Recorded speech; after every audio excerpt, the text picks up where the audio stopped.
Kita akan membahasnya bersama peneliti Indonesia Corruption Watch, Tamai Selangkun, serta pakar hukum tata negara yang juga penerima Bung Hatta Anti-Corruption Award tahun 2004, Saldi Isra, yang terhubung melalui sambungan telepon. Pak Saldi Isra. Ya, selamat malam Mas Udi. Selamat malam Pak Saldi. Ini kalau kita bicara soal upaya pemberantasan korupsi, bahkan Presiden juga mengatakan memang upaya ini masih belum memuaskan. Apa menurut Anda yang menjadi penyebabnya?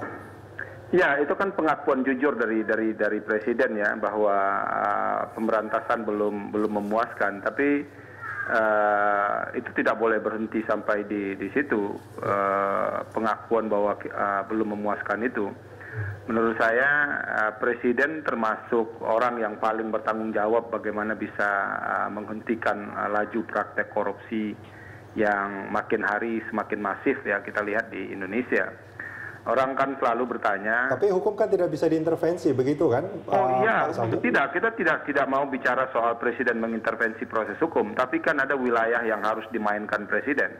Misalnya salah satunya itu adalah pertanyaan orang terkait dengan begini. Setiap hari kita melihat banyak sekali orang yang ditangkap, yang ditahan, lalu dihukum. Tapi mengapa praktek korupsi tidak pernah berhenti? Atau minimal tidak berkurang? Nah jawabannya sederhana, karena sampai sejauh ini kan fokusnya masih pada upaya represif ya. Padahal upaya represif itu tidak akan pernah berhasil jika tidak dilakukan upaya preventif. Nah di sisi itulah menurut saya kita harus meminta pertanggungjawaban Presiden SBY. Upaya pencegahan apa yang sudah dilakukan oleh Presiden SBY? Karena kita tahu praktek korupsi itu kan pada umumnya terjadi di lingkaran birokrasi, di pemerintahan. Dan di sisi partai politik yang itu ada juga tanggung jawab Presiden SBY di situ karena kalau kita bicara selain apa yang dilakukan oleh Presiden SBY, sebetulnya kalau kita melihat penyerapan anggaran KPK juga nampaknya untuk pencegahan itu tidak mencapai 25% dari anggaran tahun ini, Pak Saldi Isra. Apakah ini juga menunjukkan bahwa upaya penegak hukum dalam mencegah korupsi terjadi juga kurang? Saya kira kan KPK punya 3 ya, jadi dia harus melakukan upaya preventif, represif, dan juga upaya pengembalian keuangan negara. Nah kalau dilihat dari anggaran bisa saja berbeda karena kebutuhan untuk penindakan pasti lebih besar daripada pencegahan. Nah itu sisi KPK-nya saja, makanya saya katakan tadi pemerintah mesti menjadi ujung tombak kalau bicara soal pencegahan. Misalnya sampai hari ini kan belum pernah ada dilakukan kajian yang sistematis. Tahun 2004 misalnya, Presiden pernah mengeluarkan impres tentang percepatan pemberantasan korupsi. Lalu kemudian impres itu diperbaiki tahun 2011 kalau saya tidak salah. Nah, apa sih hasil evaluasi pemerintah soal ini? Nah, itu tidak pernah dibicarakan menurut saya. Karena seolah-olah tanggung jawab pemberantasan korupsi, mengurangi laju korupsi itu hanya ada di KPK, di Kejaksaan, di Kepolisian. Padahal di titik yang paling tinggi itu kan tanggung jawab Presiden yang paling besar menurut saya. Baik, Mas Tama sendiri gimana pendapat Anda? Ya, tadi ya melanjutkan apa yang dikatakan oleh Prof. Saldi, saya rasa sudah tepat sekali bahwa kalau kita bicara pencegahan, bebannya ada pada pemerintah. Kelihatannya sederhana sekali. Penegak hukum? Begini, kalau pencegahan saya rasa saya mau sedikit menggeser ya. Kalau dari soal pencegahan, misalnya begini, KPK punya desain, KPK punya program soal pendidikan anti korupsi. Mungkin nggak pendidikan tersebut akan dilakukan kalau pemerintah nggak punya will. Sama misalkan soal pencegahan, bagaimana sistem pelayanan publik yang jangan sampai ada korupsi di sana, KPK buat sistem, mungkin nggak jalan kalau pemerintahnya nggak respon. Itu sederhana sekali kalau soal pencegahan. Kalau menurut Anda KPK sudah melakukan itu belum? Saya rasa itu sudah dilakukan ya. Penyerapannya saat ini cuma sampai 25% untuk anggaran pencegahan ya? Betul, jangankan pencegahan, soal koordinasi dan supervisi saja itu rendah daya serapnya. Tapi soal itu sebenarnya bisa dijawab dengan berapa kapasitas KPK, berapa jumlah KPK. Nah jumlahnya kan tidak banyak, lembaga ini tidak besar, dan lembaga ini tidak didesain untuk memberantas korupsi satu Indonesia.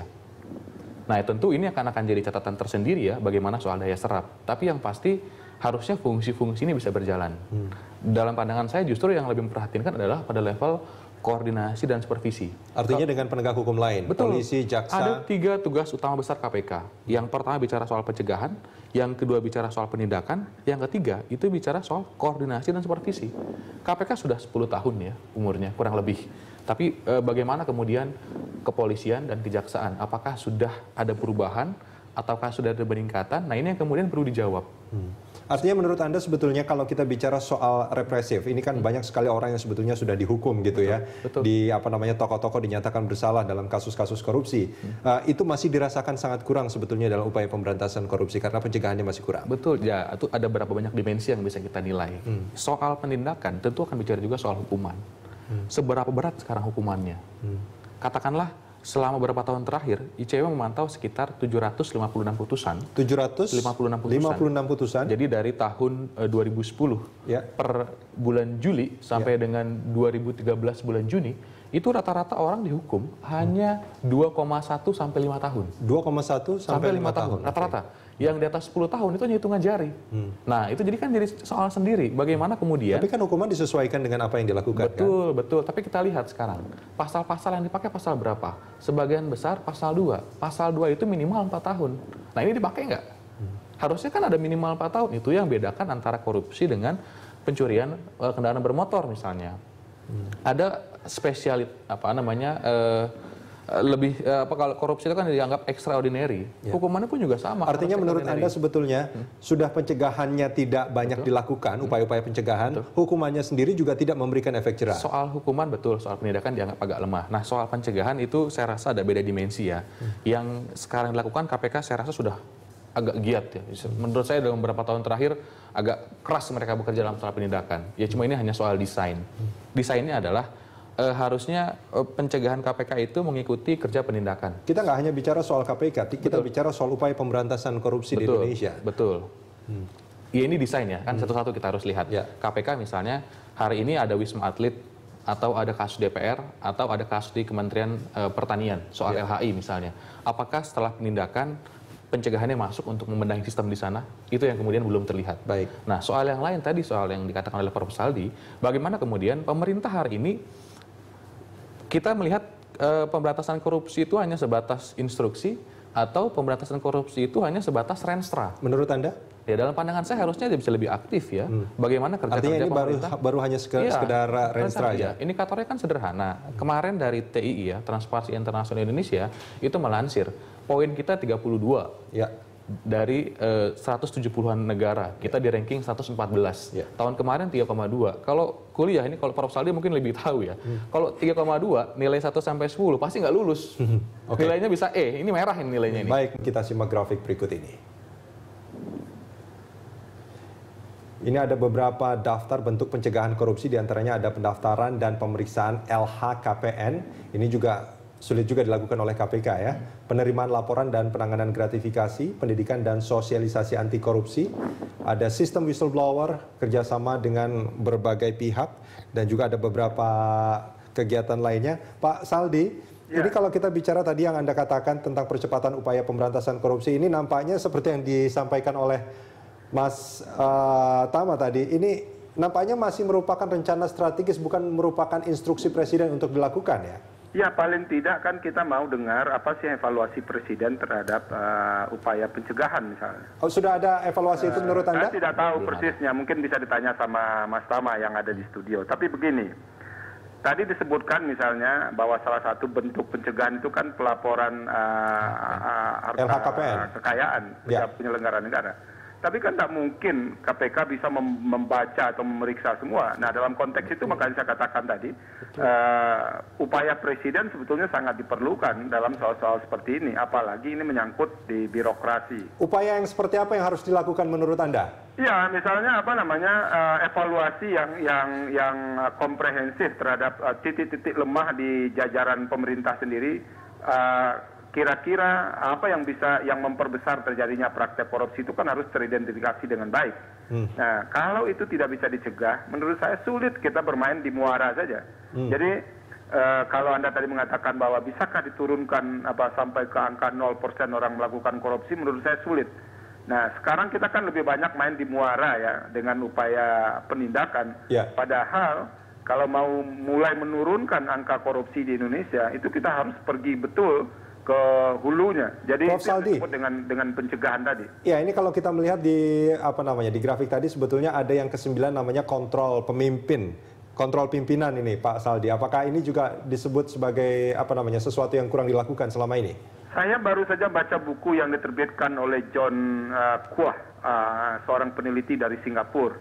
Nah, dia mengatakan di negara-negara yang masih praktek korupsinya, itu korupsi sulit bisa diberantas, dicegah, kalau komitmen pemimpin politik tidak jelas dalam agenda pemberantasan korupsi. Dan itu yang terjadi saat ini menurut Anda di Indonesia? Exactly, itu yang terjadi sebetulnya. KPK yang menjadi ujung tombak hari ini, dia selain harus bertugas untuk melakukan penindakan, melakukan pencegahan, dia juga harus menghadapi tekanan politik di mana-mana, terutama dari kekuatan-kekuatan politik yang merasa terganggu oleh kehadiran KPK. Jadi harusnya menurut saya, kalau pemimpin politik menyadari korupsi sebagai ancaman serius, salah satu yang harus dilakukan oleh Presiden misalnya, bagaimana bisa memberikan backup yang sangat kuat kepada lembaga seperti KPK. Ya. Masih di dalam bukunya Kuah itu dia mengatakan, harusnya katanya kalau bicara komisi atau lembaga-lembaga pemberantasan korupsi, itu lembaga seperti KPK harus diberikan dana yang proporsional dengan jumlah penduduk. Dan juga harus diberikan dukungan kepegawaian yang proporsional dengan jumlah penduduk. Kalau itu dilakukan, kalau KPK hari ini misalnya. Prof. Saldi, kalau itu tidak dilakukan, apakah ini bisa dikatakan bahwa sebetulnya komitmen untuk pemberantasan korupsi ini jauh panggang dari api? Artinya sangat kurang. Orang minta tambah gedung aja itu harus bertarung bertahun-tahun kan. Apalagi nanti kalau minta menambah dana. Nah itu. Jadi itu salah satu bukti bahwa lemahnya dukungan politik, pemimpin politik terhadap agenda pemberantasan korupsi menurut saya.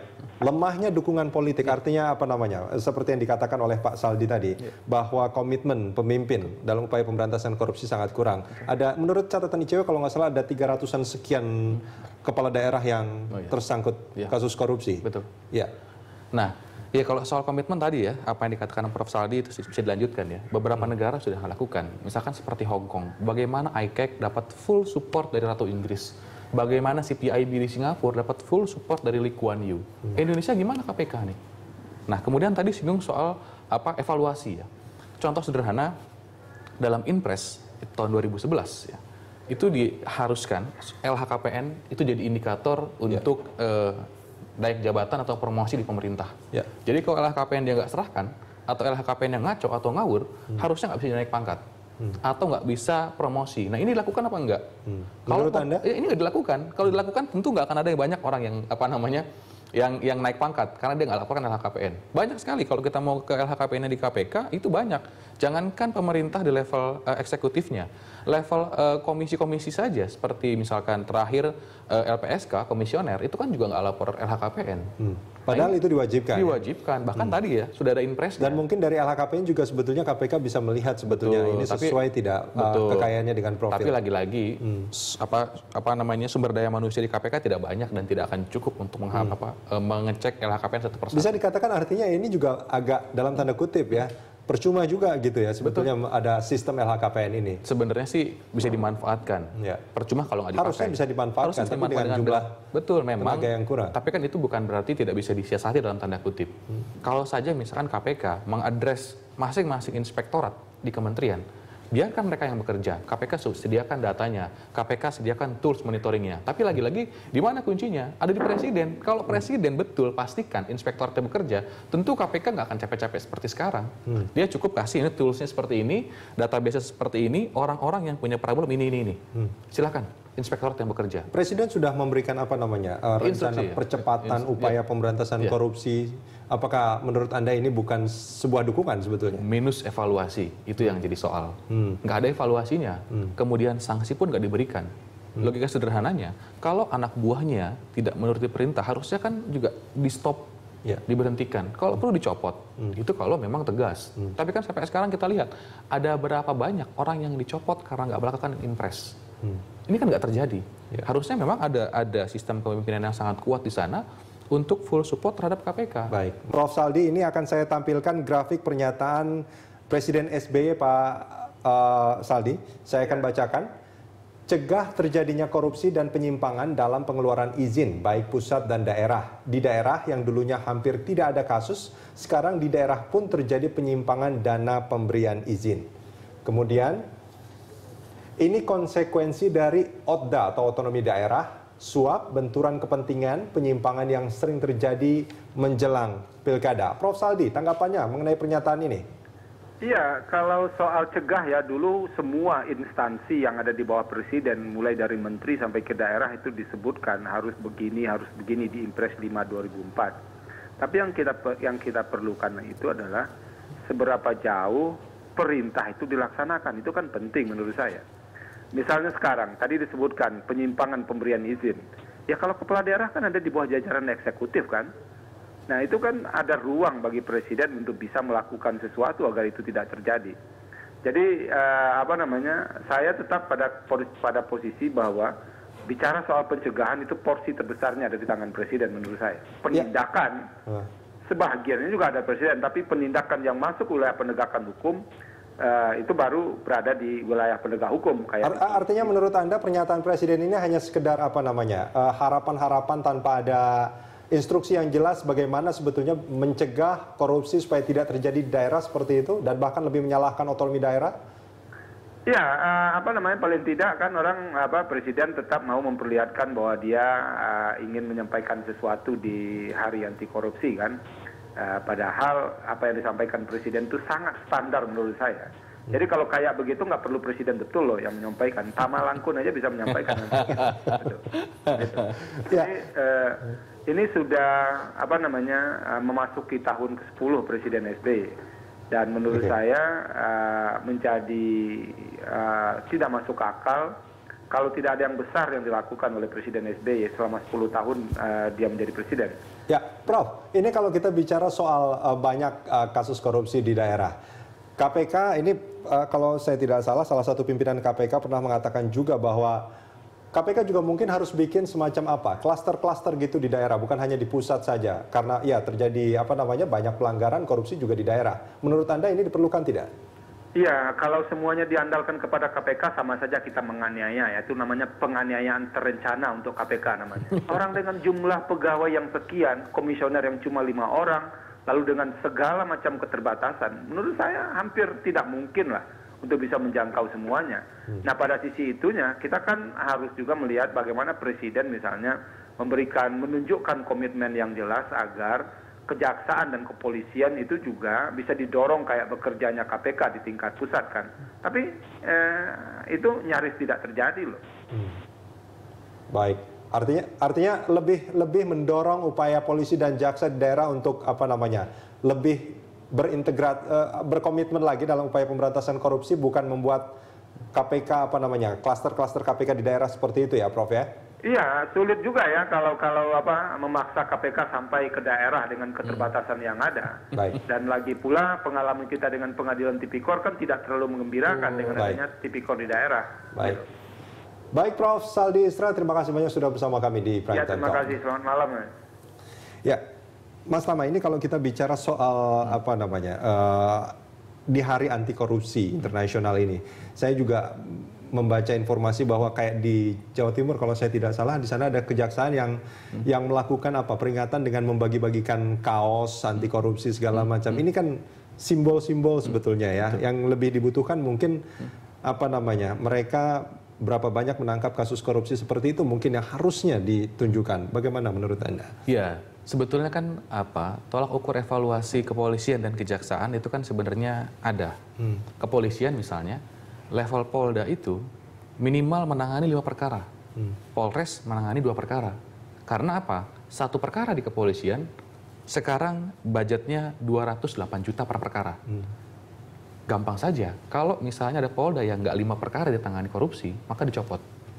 Begitu dengan Polres misalnya. Tapi dengan anggaran yang sebesar itu sangat kecil itu anggarannya? Itu saya rasa cukup ya, itu karena kan udah meningkat dari yang sebelumnya. Kan kemarin tuntutan kepolisian, karena kita kurang, kita tidak ada biaya untuk menangani korupsi. Sekarang sudah sama-sama kita dorong. Ayo tingkatkan anggaran kepolisian, 208 juta per perkara. Artinya kalau nggak perform, copot Kapoldanya. Nah ini harapan kita. Nah sebetulnya hal yang demikian yang harusnya ditekankan.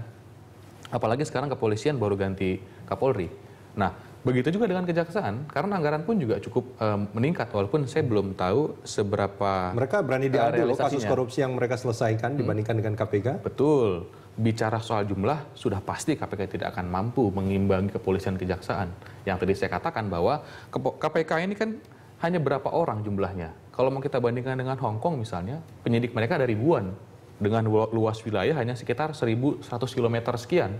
Indonesia berapa luasnya? Itu jauh dibanding berkali-kali lipat dari Hong Kong, yang kemudian mereka punya penyidik sampai ribuan. Indonesia itu nggak sampai 200 penyidiknya. Jadi kalau tadi saya ambil bahasanya Prof. Saldi, betul. Kalau dipaksa misalnya penyidik mengerjakan semua perkara satu Indonesia, berarti ada penganiayaan buat KPK. Artinya upaya Indonesia 100% bebas dari korupsi nampaknya dalam waktu dekat masih belum bisa kita harapkan. Masih jauh. Kalau dalam bayangan saya justru masih stagnan, karena tadi ya kalau kita bicara skor kita sama-sama 3-2, kemarin 3-2, bahkan di bawah Ethiopia ya. Betul, stagnan. Dan kemudian tadi kalau bicara soal desain panjangnya, berarti pemberantasan korupsi masih panjang perjalanannya. Baik Mas Tama, terima kasih banyak sudah bersama kami di Prime Time Talk. Kami akan membahasnya bersama juru bicara KPK Johan Budi. Bang Johan, kalau kita bicara soal pemberantasan korupsi, ini kan ya, ini KPK sudah menangkap banyak orang, jaksa, polisi juga mereka berani beradu, banyak korupsi yang sudah diselesaikan. Tapi nampaknya kok ini korupsi timbul lagi. Bahkan berdasarkan indeks Indonesia masih kurang menggembirakan ini Bang Johan. Apakah yang terjadi karena upaya pencegahan masih belum maksimal dilakukan? Ya, baik, terima kasih. Jadi kalau mengukur keberhasilan pemberantasan korupsi dimulai ketika KPK lahir ya, 2003, yang sekarang usia 10 tahun ya, tentu itu waktu yang singkat, ya, sangat singkat. Kalau kita mengacu pada Hong Kong misalnya, tahun 74 ada ICAC Hong Kong, pada dasawarsa yang pertama tentu mereka belum menunjukkan hasil yang signifikan ya. Baru pada 30 tahun kemudian, ya, tahu baru-baru ini Hong Kong dinobatkan sebagai wilayah yang cukup bersih ya, di Asia Pasifik, bahkan IPK-nya cukup tinggi ya. Kalau kita tadi yang Anda sebut IPK Indonesia ini 32, tidak bergerak seperti tahun 2012. Sebenarnya korupsi bukan semakin marak menurut saya, tetapi semakin banyak yang bisa diungkap ya. Di era reformasi yang terbuka, yang zaman dulu yang belum pernah terungkap ya, sebuah kejahatan korupsi yang melibatkan elit kekuasaan misalnya, di era reformasi yang begitu terbuka ini terbongkar, terbuka secara luas ya, dan media bisa meliput itu, sehingga seolah-olah seperti banyak korupsi yang bermunculan ya. Kalau menurut saya belum ada data empiris yang menyebut bahwa korupsi di Indonesia semakin banyak, tetapi yang ada adalah data bahwa korupsi semakin banyak yang diungkap atau semakin banyak pelaku yang ditangkap gitu. Memang benar yang disampaikan, Anda sampaikan tadi bahwa tidak cukup hanya menangkap para koruptor, tetapi juga perlu ada upaya pencegahan ya. Jadi pencegahan melakukan kajian sistem misalnya, kemudian juga pendidikan anti korupsi, kemudian juga hal-hal yang berkaitan dengan pembentukan yang disebut dengan Island of Integrity, zona-zona integritas gitu misalnya. Ya, menarik sekali kalau kita bicara soal upaya pencegahan ini Bang Johan. Tadi yang seperti disebutkan ada pendidikan anti korupsi, ada Island of Integrity atau WBK ya, wilayah bebas korupsi dan lain sebagainya. Artinya upaya-upaya pencegahan ini mestinya dilakukan. KPK juga mestinya melakukan itu. Nah, dari kalau kita lihat dari apa yang sudah dilakukan KPK saat ini saja, upaya penindakan dan upaya pencegahannya nampaknya masih kurang berimbang seperti itu, Bang Johan. Terlihat dari serapan anggaran mungkin. Ya, memang pencegahan yang dilakukan oleh KPK minim ya, liputan dari media, sehingga masyarakat seolah-olah melihat bahwa KPK hanya melakukan penangkapan pelaku tindak pidana korupsi saja. Padahal upaya pencegahan dengan penindakan di KPK ini dilakukan secara simultan dengan kecepatan yang sama ya. Misalnya pembentukan tadi kawasan berintegritas misalnya, atau yang disebut sebagai Island of Integrity itu juga dilakukan oleh KPK ya. Kemudian melakukan kajian sistem di birokrasi, di BPN, di imigrasi, di Kementerian Agama, Haji misalnya. Kemudian juga kita mengkaji tentang kehutanan, bagaimana sistem perizinan ya di kehutanan itu juga dikaji oleh KPK, hasilnya direkomendasikan pada pemerintah ya. Artinya pencegahan juga dilakukan, ya. Tapi memang coverage liputan media saya lihat lebih tertarik pada hal-hal yang bersifat penindakan, ya. Ya ini sah-sah saja. Ya, Bang Johan. Sehingga apa yang ada tertuang di media, di berita itu penindakan saja gitu. Ya, sebetulnya yang menjadi pertanyaan bukan hanya dari pemberitaan di media yang lebih banyak soal penindakan, tapi kalau kita lihat dari serapan anggaran sendiri gimana Bang Johan? Ini nampaknya tidak sampai 25% dari dana pencegahan sendiri.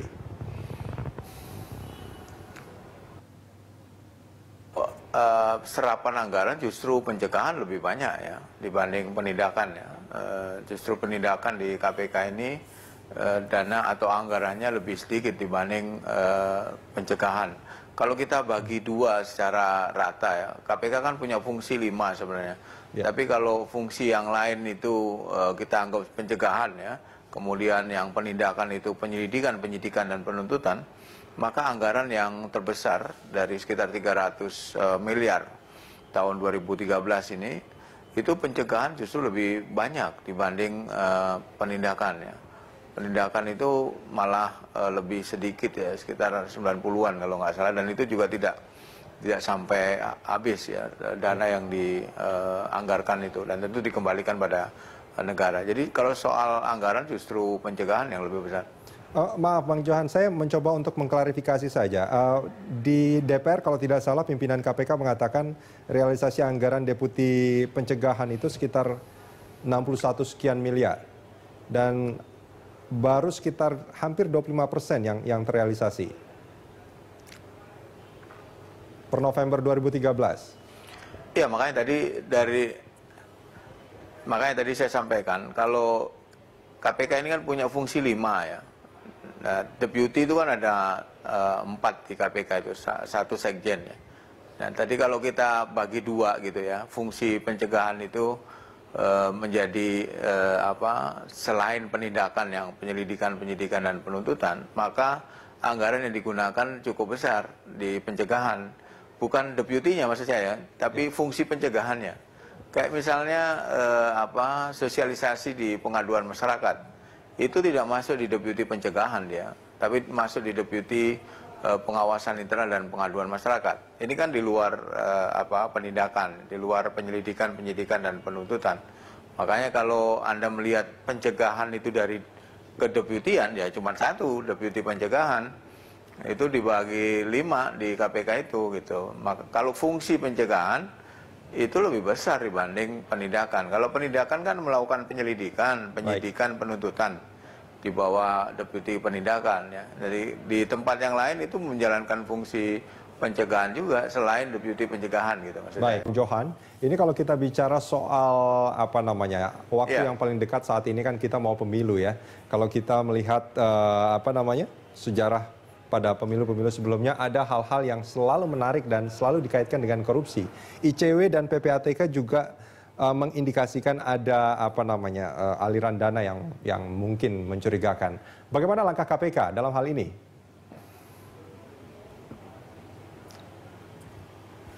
Ya, dalam kaitan dengan pemilu ya, sebelumnya KPK sudah memulai dengan pilkada ya, beberapa pilkada KPUD maupun Bawaslu-nya itu bekerjasama dengan KPK. Apa yang dikerjasamakan diantaranya berkaitan dengan laporan harta kekayaan misalnya. Yang kedua berkaitan dengan fakta integritas. Kemudian yang ketiga pengawasan itu sendiri. Nah di dalam pemilu 2014 KPK juga akan bekerjasama dengan KPU dalam konteks yang hampir sama. Bentuk bentuk upaya pencegahan atau istilahnya penyelidikan yang akan dilakukan KPK seperti apa, Bang Johan? Bukan penyelidikan ya, tetapi kerjasama dengan KPU ke depan ini di pemilu 2014 itu. Di antaranya menyangkut tadi laporan harta kekayaan dari calon, kalau dia presiden, calon presiden. Kalau berkaitan dengan legislatif, ya calon dari legislatif itu. Yang kedua juga berkaitan dengan proses pengadaan di KPU sendiri. Ya. Ini sedang dibicarakan sejauh mana KPK bisa masuk ke sana, artinya bisa bekerja sama dalam kaitan dengan itu. Yang ketiga berkaitan dengan fakta integritas ya. Jadi nanti ada semacam fakta integritas yang harus disetujui oleh semua calon misalnya. Ya, sebetulnya kalau kita bicara soal fakta integritas itu tidak menjamin juga mereka tidak korupsi kan Bang Johan. Bahkan kalau kita melihat orang-orang beriklan katakan tidak pada korupsi, dia korupsi juga akhirnya.